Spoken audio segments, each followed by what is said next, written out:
Welcome to sports live presented by cool. আপনাদের সাথে আছি আমি মঞ্জুরি আজাদ, সেই সঙ্গে আমি রঞ্জন শান্ত। টানা এক মাস মোটামুটি ক্রিকেট বিশ্বকাপের সঙ্গে থাকার পর এখন সময় হয়েছে একটু নজর দেওয়া ফুটবলের দিকে। কোপা চলছে, ইউরো চলছে, একদম স্পোর্টস বলে কথা, গিয়ার তো মাঝে মধ্যে সুইচ হবেই। এতদিন ধরে আমরা ক্রিকেট নিয়ে মেতেছিলাম, আমাদের বাংলাদেশ যেহেতু খেলতে গিয়েছিল এই জন্য হয়তো এক্সাইটমেন্টটা, এক্সপেকটেশনটা, অ্যানালিটিক্যাল পার্টগুলো বেশি ছিল। এখন ফুটবল হোপফুলি কোনো একদিন আমরা এরকম বাংলাদেশের কোনো একটা আন্তর্জাতিক পর্যায়ে হচ্ছে গিয়ে ফুটবল নিয়ে কথা বলবো, যে বাংলাদেশ কেমন খেলছে সেখানে। তারপর তো তোমার ব্রাজিল নিয়ে কথা বলতে হবে অনেক, কারণ অবস্থা খুব একটা ভালো নয়। আমরা আজকে অতিথিকে স্বাগত জানাতে পারি, বরং ফুটবল নিয়ে যিনি কথা বলতে একেবারেই পটু, জাহিদ হাসান এমিলি, সাবেক ফুটবলার, বাংলাদেশ জাতীয় দল। Please welcome to sports live. অনেকদিন পর এমিলি ভাই, থ্যাংক ইউ প্লিজ বসবেন। ওয়েলকাম ভাই। ক্রিকেট বিশ্বকাপের কথা বলছিলাম, অনেক বেশি ব্যস্ততা ছিল সেদিকে, নিশ্চয়ই সবাই নজর ছিল। তবে এখন তো একটু নজর দিতে হচ্ছে, যেহেতু বড় ইভেন্ট চলছে কোপার মতো, এবং সেখানে যেহেতু ব্রাজিল আর্জেন্টিনা বড় দুটো নাম অন্তত বাংলাদেশের জন্য আছে। প্রথমত ব্রাজিলের কথা বলতে হচ্ছে, কারণ খুব যে কমফোর্টেবলি তারা খেলছে বলা যায় না। এই ম্যাচটা তো কষ্টে ড্র করলো, আগের দুটো ম্যাচও ভালো যায়নি। তো কেমন যাচ্ছে এই ফেজটা কোচ দিতে পরবর্তী সময়ে ব্রাজিলের যে অবস্থা দেখছেন? ধন্যবাদ আপনাকে। ব্রাজিলের জন্য আসলে আপনার কোশ্চেনের ভিতরে অ্যান্সার রয়েছে। ব্রাজিল আসলে যেভাবে আসলে আমাদের এক্সপেকটেশন ছিল সেই অনুযায়ী কিন্তু খেলতে পারছে না। আপনি যদি প্রথম ম্যাচ দেখেন এগেনস্ট কোস্টারিকা, প্রথম ম্যাচ ড্র করেছে, সেকেন্ড ম্যাচে কামব্যাক করেছে, ভালো করেছে, 4-1 গোলে জিতেছে। বাট মেইন ম্যাচ ছিল কিন্তু কলম্বিয়ার সাথে। কারণ এই কলম্বিয়া যদি আপনি দেখেন, এই কলম্বিয়া কিন্তু লাস্ট 25 ম্যাচ আনবিটেন। মানে তাদের এগেনস্টে যখন খেলবেন তখন কিন্তু আপনাকে কোনো রকম ভুল করা হলে চলবে না। এবং ব্রাজিল ওই দুইটা ম্যাচের তুলনায় যদি আপনি কলম্বিয়ার ম্যাচ দেখেন, সেখানে কিন্তু ভুলগুলি বেশ স্পষ্ট মনে হয়েছে যে জায়গাগুলিতে, এবং ওই ভুলগুলির কারণেই কিন্তু আপনি যদি দেখেন গোল কনসিড করেছে। এবং যেটা সবথেকে বড় ব্যাপার আমার কাছে লেগেছে সেটা হলো যে ভিনিসিয়াস জুনিয়রের ইয়েলো কার্ড আননেসেসারি। তাদেরকে ফেস করতে হবে উরুগুয়ের সাথে। আপনি জানেন যে কোয়ার্টার ফাইনাল, এবং উরুগুয়ে এই কোপা আমেরিকা আমার কাছে মনে হয় যে আর্জেন্টিনা এবং উরুগুয়ে দুইটা দল রয়েছে যারা আসলে এই কোপা আমেরিকাটা জিততে পারে। তো তাদের সাথে যখন আপনি ফেস করবেন তখন আপনাকে অনেক কিছু কিন্তু মাথায় নিয়ে খেলতে হবে। তো ভিনিসিয়াস জুনিয়র আসলে যেটা ইয়েলো কার্ড খেয়েছে ওই সময়টা, ওইটা হ্যামেস রড্রিগেজ ওই ট্যাকেলটা না করলেও চলতো। আননেসেসারি একটা কার্ড খেয়ে কিন্তু এখন সে কোয়ার্টার ফাইনাল মিস করছে। আর যদি পুরো ম্যাচের কথা বলে আমি বলবো যে ব্রাজিলের আসলে যে প্রবলেমগুলি দেখা দিচ্ছে, আপনি যদি দেখেন যে গোলটা কনসিড করেছে, সেই গোলটাতে আপনি দেখবেন যে তাদের লেফট ব্যাক আসলে স্ক্রিনিং করতে পারেনি, পিছনে যে মোনেস ছিল ফ্রি। তো এই লেভেলে আসলে এই ধরনের মিস্টেক যখন আপনি করবেন না, এবং দল যখন এগেনস্ট থাকবে কলম্বিয়া, এবং আপনারা বলেছেন যে কলম্বিয়া কিন্তু এই ম্যাচে দুর্দান্ত খেলেছে, হোল টুর্নামেন্টই ওই দুইটা ম্যাচও যদি দেখেন সেখানেও তারা ভালো করেছে, এবং তারাও কিন্তু এই টুর্নামেন্ট চ্যাম্পিয়ন হতে আসছে। তো ব্রাজিলের যেটা হয়েছে যে ব্রাজিল আসলে অ্যাজ এ টিম হিসাবে আসলে যে ডিপার্টমেন্টগুলিতে ভালো করার কথা সেগুলিতে কিন্তু করতে পারেনি। অ্যাট দ্য সেম টাইম আপনি যদি দেখেন তাদের রাফিনার গোলের পরে পুরো ম্যাচটাই কিন্তু ডমিনেট করেছে আপনার কলম্বিয়া। তো এই ব্রাজিলকে তো আসলে আমরা এইভাবে দেখতে চাই না, কারণ দরিবাল জুনিয়র কোচ হওয়ার পর আমরা হয়তো চিন্তা করেছিলাম যে হয়তো একটা ভালো কিছু শুরু করবে এবং ভালো একটা ফুটবল দেখা যাবে। বাট সেইখানে কিন্তু আমরা বলবো যে ব্রাজিলের খেলার ভিতরে অনেক ভুল ত্রুটি রয়েছে, এবং এই ভুলগুলি যদি নেক্সট ম্যাচ আপনি উরুগুয়ের সাথে করেন কোনোভাবে আসলে জেতা সম্ভব না। Let's see. আর্জেন্টিনা দলকে নিয়ে একটু কথা বলতে চাই। আর্জেন্টিনা দলেও তো একটা চিন্তার জায়গা আছে, যেহেতু শেষ আটে মেসি খেলবেন কিনা এটা নিয়ে একটা যদি কিন্তু ব্যাপার আছে। সে যদি না থাকে তাহলে আলবিসেলেস্তা শিবিরে একটু হতাশা নেমে আসবে কিনা? দেখেন, ম্যাচটা কিন্তু খেলবে ইকুয়েডারের এগেনস্টে। ইকুয়েডারকে আমি কোনোভাবেই ছোটো করছি না। ইকুয়েডার প্রথম ম্যাচ হারার পরে তারা পর দুইটা ম্যাচ জিতে কিন্তু তারা কোয়ার্টার ফাইনাল থ্রো করেছে, এবং বেশ ভালো ফুটবল খেলেছে, এবং সেখানেও কিন্তু ইকুয়েডারের কিন্তু বেশ ম্যাচ উইনিং প্লেয়ারও আছে তাদের। বাট যদি ম্যাচটা আমার কথা বলেন, লিওনেল মেসিকে যদি মিস করে এই ম্যাচে, সেখানে আসলে আমার কাছে মনে হয় যে রিকভারের জায়গার প্লেয়ার রয়েছে। আপনার যে ফরমেশনে খেলে 4-3-3 ফরমেশনে, সেখানে হয়তো আপনার ডিমারিয়া, ম্যাকেলিস্টার, বা আপনি জানেন লাস্ট ম্যাচে কিন্তু লাউতারো মার্টিনেজ 2টা গোল করেছে, এবং প্রত্যেকটা ম্যাচে সে গোল করছে। তো একটা ভালো ফর্মে রয়েছে। বাট আসার বিষয় হলো যে Lionel Messi last training session করেছে, যেহেতু এখনও আপনার 5 তারিখ ম্যাচ আর কি সময় রয়েছে, হয়তো তার জন্য একটু ওয়েট করবে। বাট না খেললে আমার কাছে মনে হয় যে এই ম্যাচটা হয়তো আর্জেন্টিনা দল ম্যানেজ করতে পারবে, কারণ ওর ইকুয়েডারের যে মানে টিম লাইন আপ, সেখানে হয়তো আর্জেন্টিনার যে স্কোয়াড রয়েছে তারা হয়তো ইকুয়েডার এগেনস্টে প্রপার হ্যান্ডেল করতে পারবে।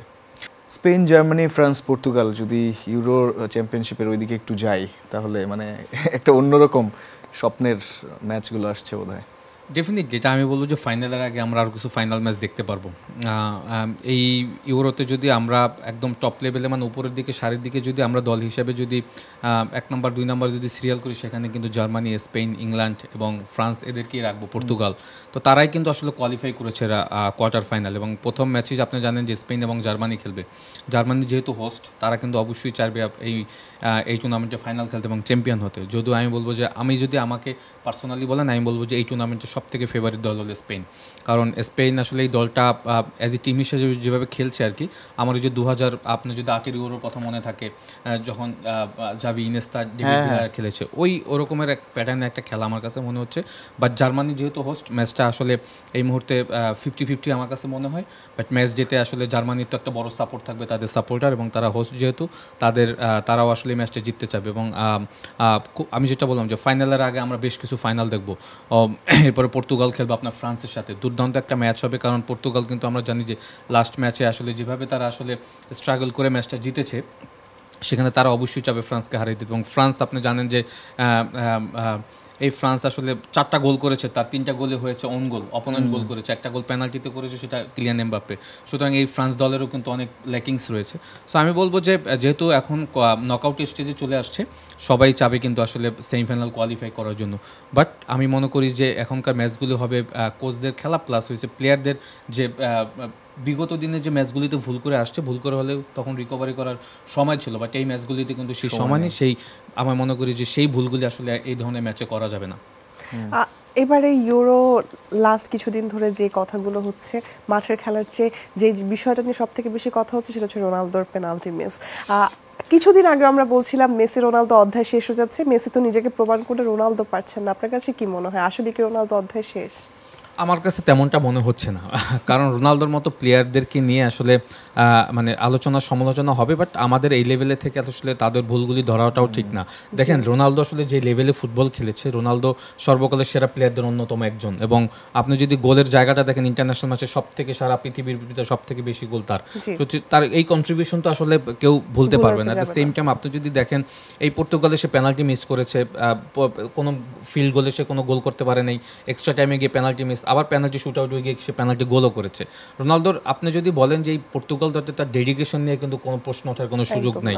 আপনি দেখবেন সে দলটাকে সামনে থেকে নেতৃত্ব দিচ্ছে, দল হিসেবে কিন্তু সে বেশ ভালোই করছে আমার কাছে মনে হয়। এবং রবার্তো মার্টিনেস যে তাদের কোচ, সে লাস্ট ম্যাচে প্রেস কনফারেন্সের পর বলেছে যে এই দলটা আসলে যে জায়গাগুলি আমরা ভালো করছি, তার পিছনে অন্যতম কারণ হয়েছে রোনালদো, বিকজ তার এখনও গেম প্ল্যানে বড় একটা অংশ কিন্তু রোনালদোই থাকে। সুতরাং রোনালদোকে নিয়ে আসলে আমার মনে হয় না যে এমন কোনো ওয়ারিড হওয়ার কোনো বিষয় রয়েছে। আপনি দেখেন সে সৌদি লিগে খেলে, সেখানেও সে গোল হাইয়েস্ট স্কোরার।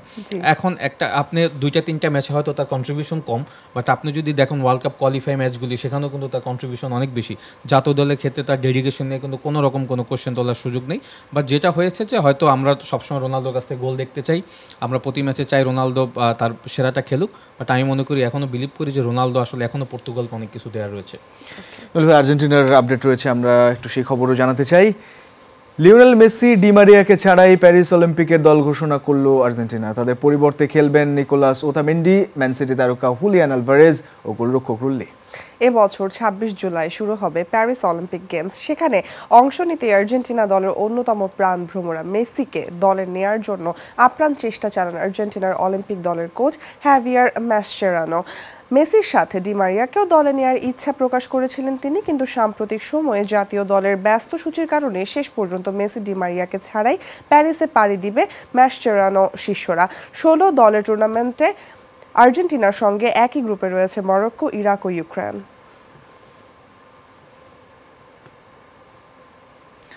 আর্জেন্টিনার প্রসঙ্গ তো থাকবেই, তবে একটু ব্রাজিলে আবারও ফিরে যেতে, আপনি বলছিলেন মানে ভিনিসিয়াস জুনিয়রের এই যে 2 হলুদ কার্ড, এটা আসলে কতটা ভোগাবে। এবং গ্রুপও চ্যাম্পিয়ন হতে পারেনি তারা, যদি হতো তাহলে হয়তো অপেক্ষাকৃত একটু কম শক্তির দলের সঙ্গে তাদের খেলা পড়তো। তো কতটা চ্যালেঞ্জ অন্তত ব্রাজিলের এই দলটার জন্য মনে হচ্ছে ভিনির? বেশ চ্যালেঞ্জ রয়েছে। আমি যেটা বলেছি যে এই ব্রাজিল দলটাতে কিন্তু আপনি দেখবেন যে তাদের খেলার যে সিস্টেম অফ প্লেতে খেলে, সেখানে কিন্তু অনেক ভুল রয়েছে। স্পেশালি আপনি যখন অ্যাটাকে যাবেন, আপনি যখন অপোনেন্টে বল লুজ করছেন, আপনাকে কিন্তু ডিফেন্স করতে হবে।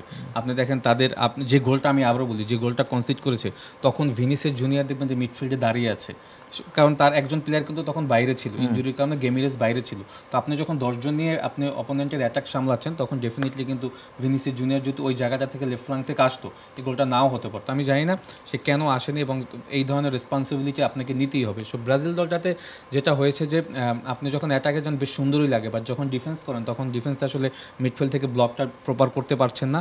নেক্সট যে ম্যাচগুলি আছে আমরা জানি যে খুবই হার্ড ম্যাচ আপনার জন্য ওয়েট করছে। উরুগুয়েকে যদি আপনি দেখেন, তারা টানা 3টা ম্যাচ জিতেছে এবং দারুণ ছন্দে। তাদের মেইন স্ট্রাইকার নুনেস কিন্তু দুর্দান্ত ফর্মে রয়েছে। তো তাদেরকে আপনি হ্যান্ডেল করার জন্য যে কাজগুলি করা দরকার সেগুলি কিন্তু, এই যে ভুলগুলি করছেন সেগুলি যদি উরুগুয়ের সাথে করেন আপনাকে কোনোভাবেই কনসিডার কিন্তু তারা করবে না। অ্যাট দ্য সেম টাইম সব থেকে বড় ব্যাপার রয়েছে যে সেট পিস, আপনাকে একটা গোল কিন্তু সেট পিসে বাতিল হয়েছে আপনার কলম্বিয়ার, এবং সেট পিস ডিফেন্ডিংয়ে ব্রাজিলের কিন্তু বেশ দুর্বলতা রয়েছে, স্পেশালি এরিয়াল বলগুলিতে। তো এইগুলি আপনি যদি ঠিকঠাক না করে যদি উরুগুয়ের এগেনস্টে আসেন, উরুগুয়ে কিন্তু আপনাকে কোনোভাবেই কোনো সুযোগ দিবে না।